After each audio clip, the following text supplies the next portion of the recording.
16 years and 60 pounds ago, I visited the ghost town of Piedmont, Wyoming, and today I'm going back.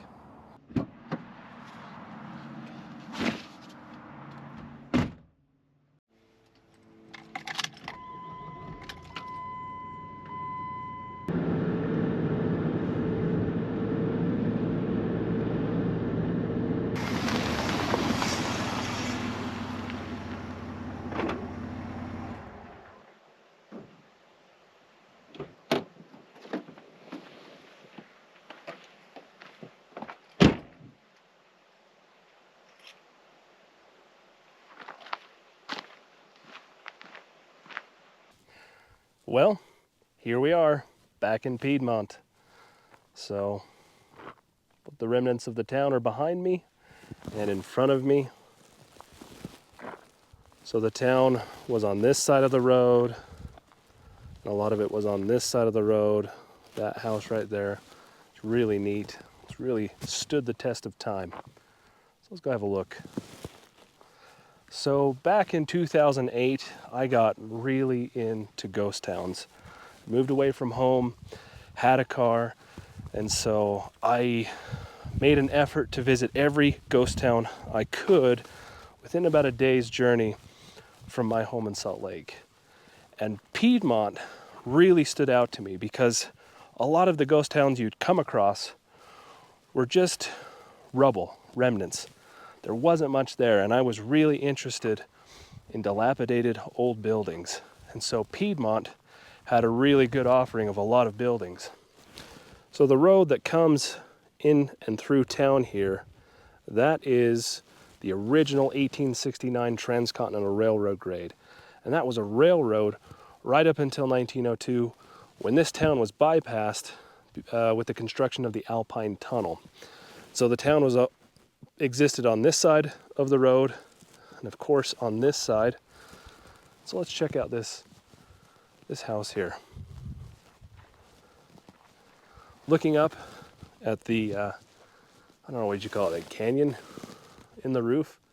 They put metal there. You know, somebody put a lot of care and thought into the construction of this house, and the fact that it's standing here, you know, going on 150 years later, is a real testament to their construction abilities. Yeah. So, back in 2008, this plaque actually had a name, and it's since been destroyed, which is a shame. And also in 2008, all I had was a point-and-shoot camera that shot in 480p. And so it's nice to be back with a better quality camera. So let's have a look at this house. So we've got these two doors that could be entryways. Could one be a parlor? Another be, I don't know. But looking right here, you can see this is where a wall ran. And then looking up, we see the nails up along there saying there was a wall here. And so the door to get between this and this part of the house was just through there.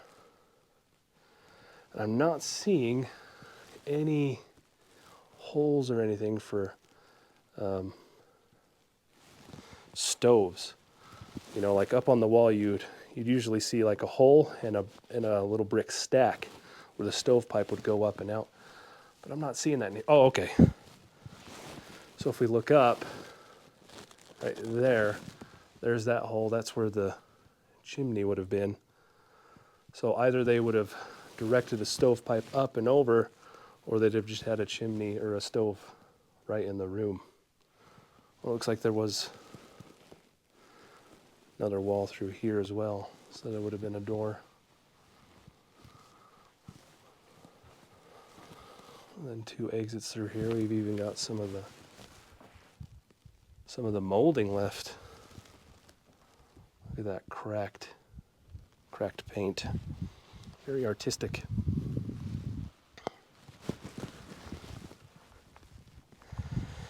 And then sometimes in the back of these houses, you'd have, well, probably not right there because you've got a window, but there would be like a lean-to kitchen for summertime cooking, so you weren't heating up the house in the heat of the summer. Let's pick our way over to this place. This one's cool. Here on the back we can see this was a sided building. It wasn't just this log facing. It's got a window out the back. Super muddy.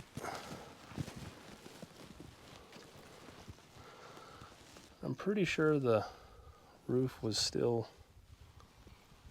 in better shape 16 years ago. It's just slowly coming down. You can see the chinking between the wood, the logs.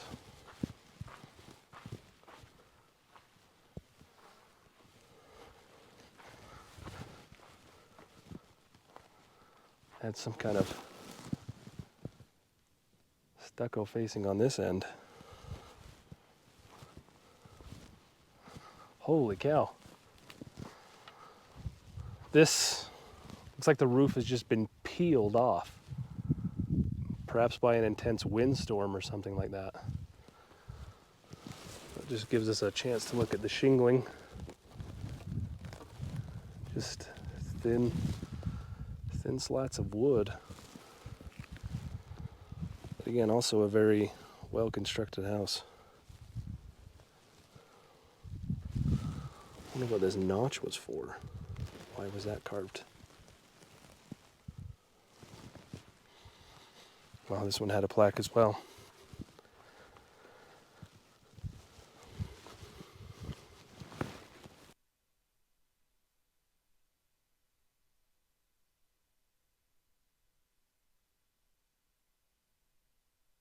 So moving back behind this house, let's have a look at this one. This one looks like it's kind of sunk down a bit. It's like it's just sunken or rotted away into the ground because, you know, unless a dwarf lived here.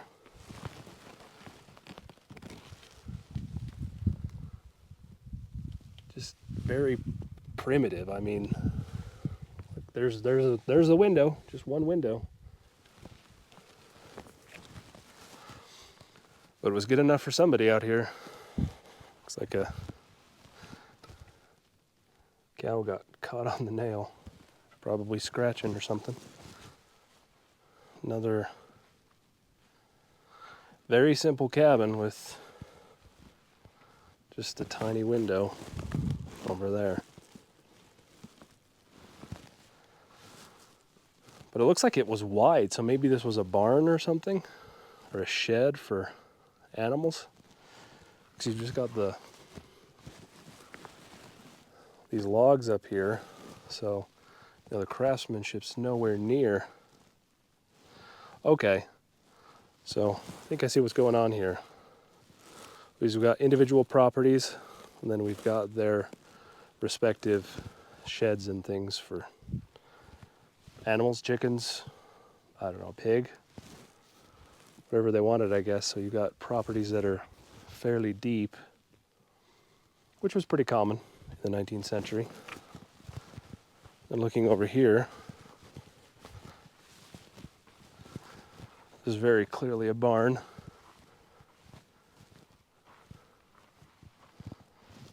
With some kind of nest in there. Did see a badger down the road a while ago, so don't want to tangle with one of those.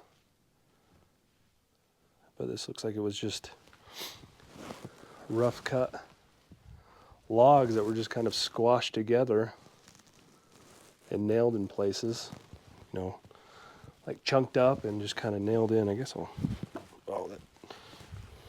gonna get some tetanus in here. Nice. But there was a plank floor, so it wasn't for animals, I'm sure. It was for storing something else. Maybe this was a kind of warehouse, because you've got your foundation logs right there to keep it up off the ground. But then here, They just kind of chunked out logs and nailed them in place and threw chinking in there. There's a rough cut with the bark. Yeah, I can imagine this was some kind of warehouse. So here on the hilltop was where the school was. And happily, the concrete marker survived. I think it's because nobody bothers to come up here because there's really nothing obvious to look at. It says 1870 to 1950, which is a lot longer than I thought. I understand the mercantile here closed down in 1940 for lack of traffic, but I'm surprised the school lasted. Maybe it was just for ranching kids, but really this was not a big building. You can see the foundation stones.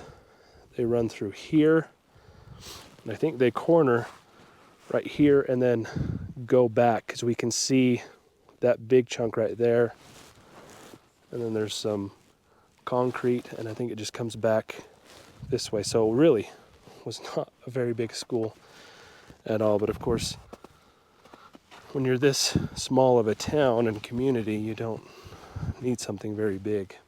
And then down that way in the distance are the charcoal kilns, which was one of the big industries that kept Piedmont going. Of course, this was also a stage stop and a place to connect to the train or get off the train and head to other destinations like Fort Bridger, which is only about 20 miles away from here. And over there is the cemetery. We'll have a look at that in a little bit. So one of the more interesting characters in Western history lived here for maybe about a year, as far as we can tell. So in 1869, a young woman rocked up from Fort Bridger, and she started living and working with a family called the Altons, who either owned or ran a hotel boarding house here.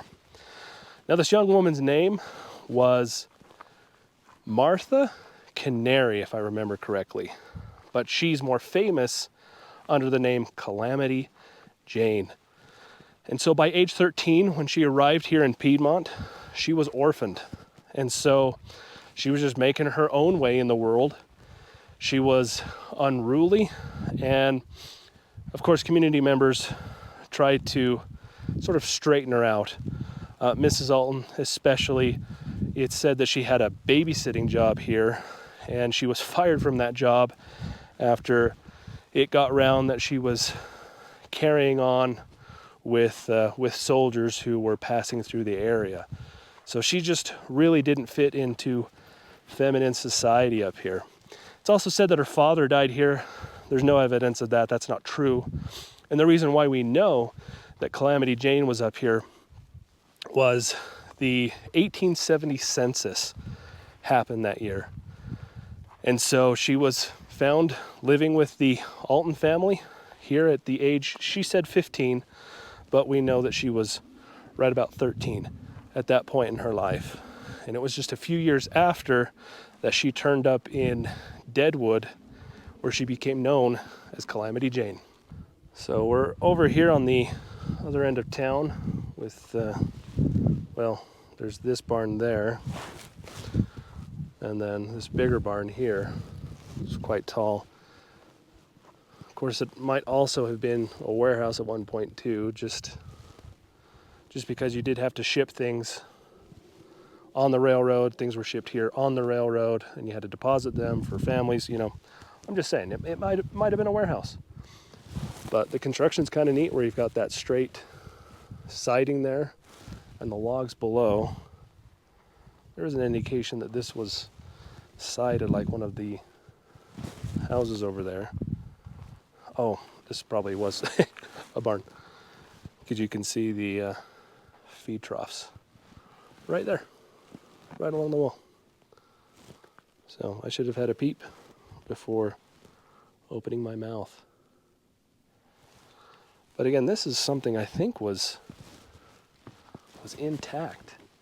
back in 2008. At least the roof, that's what I mean to say, the roof was intact. But I'm not sure because I haven't gone back and watched my my full video, but looks like critters have made nests and burrows in here. Now there were obviously more buildings here, but at that time, if you moved away and you could take your house, you did. Some of my own ancestors, when they moved from the mining town of Silver City, which is now a ghost town, into Utah County, they took their house with them and put it in Payson. And as of like 10, 12 years ago, it was still there and being lived in, even though it had been built in the 1890s. Now, there's photos out there.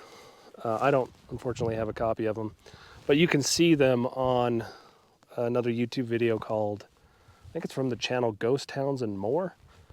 Anyway, somehow they got a hold of these photos, and then you can see there's a water tower over here in this direction.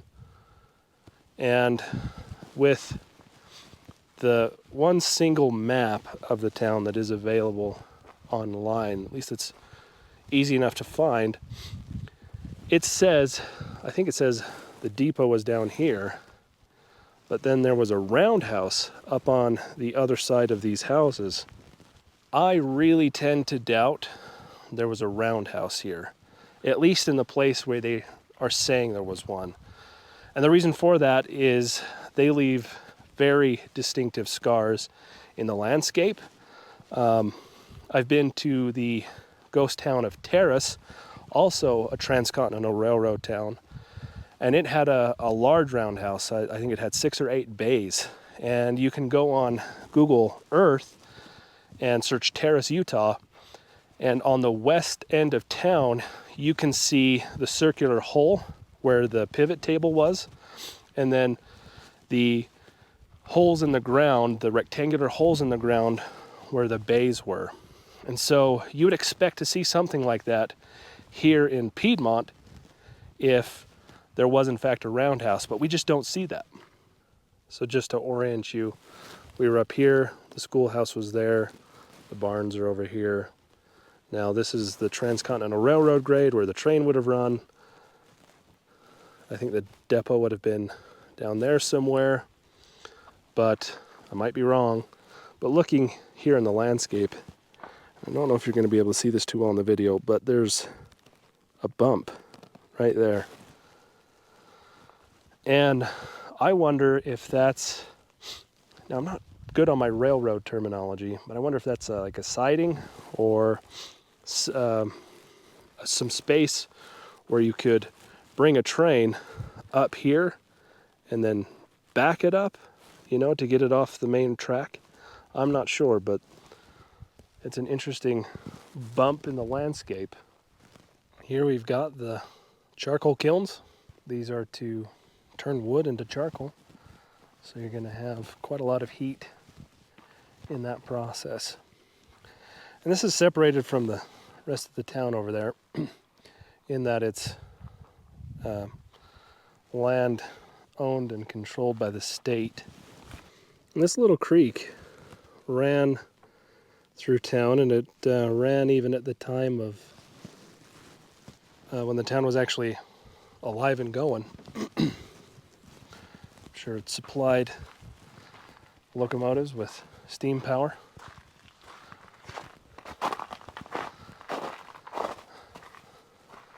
Here you go. Brief overview. With vast timber stands in the nearby Uinta Mountains, Moses Byrne saw an opportunity. In 1869, he built kilns to supply charcoal to the iron smelting industry in Utah. The conical-shaped kilns measured 30 feet across and 30 feet high. These kilns are one of the best remaining intact set of charcoal kilns in the region. The making of charcoal stopped in the early 1900s when the Union Pacific Rail line was rerouted north of Piedmont, leaving Byrne with no economical means of transporting his product to market. So I guess I was quite wrong. I thought the engines themselves used the charcoal. Kind of surprised they didn't. I guess maybe coal. So let's go have a look at these kilns. Just trudge through the swamp.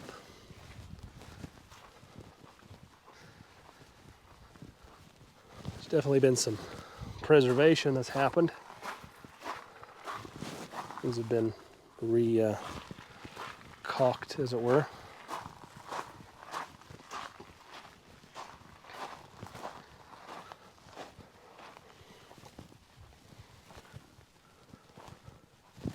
So, what you'd do is you would take in logs and then you would stand them on end inside and just fill this entire kiln with logs. Stack up the entire thing. And so when you got this level loaded up, well, it looks like there's some critters living in here. Anyway, so you'd use this window up here to load up the rest of them, and then you'd start a fire in here. And then you'd let the fire burn for a little bit, and then you would stop up all of the air inlets down here. There's these tiny air inlets. Stop them up and just let the fire smolder, and it would turn all of the logs into charcoal. So if you come out west, you'll find that these beehive kilns were used everywhere and all the time. They were used in smelting. They were used in a lot of mining towns. Down near Cedar City, Utah is a place called Irontown. It's a ghost town. They have these beehive kilns, but the difference between these and those, well, these are in better shape, but these don't smell like anything. They just smell like fresh air, but the ones in Cedar City, they still smell like smoky charcoal, which is cool because to my knowledge they haven't been fired since the 1850s. So really cool. But this one that's been broken down or has tumbled down gives us a really good idea of the carbonization. Just absolutely covers the wall there. Really neat. And here's an outside look of these holes with creatures who have decided to stop them up so they can make them nests. But of course they would have to close the door, and then I guess they had metal doors, but they would just block this off and let the fire smolder. You'd have to let it smolder. This kind of smells a bit smoky. Yeah, just a hint. Anyway, this would have to smolder for days before you would get full carbonization. And even then you weren't guaranteed, like something went wrong, you know, all of your hard work of filling this entire place with logs would have been all for naught. I mean, you could have, reused them, but still it's a lot of extra work that you wouldn't have to have gone through if things had gone right the first time. Also on this side of the road is the Burned Cemetery. I think it's just generally the Piedmont Cemetery. It's accessible generally, but right now it's not because it's muddy and swampy. So I think I'm just going to have to come back another time.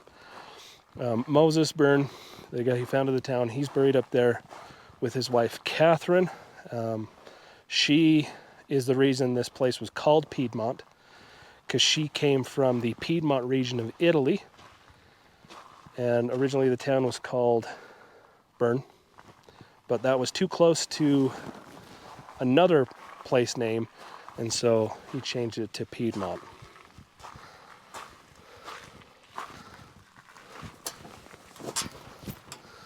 Well, that's it.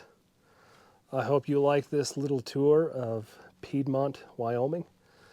It's definitely one of my favorite ghost towns ever, just with what remains, and I feel lucky to be able to visit it while this stuff is still here, because obviously it won't always be here. At some point there will just be a couple stones in and amongst the sagebrush, and that'll be it. And so by filming this, I really hope this will serve as a kind of record of Piedmont. When I was here 16 years ago, that's a kind of record, but the video quality was so bad. It's rough to watch today. So I hope this video serves as a better record. And I'd like to thank you for watching, and I hope to see you in the next video.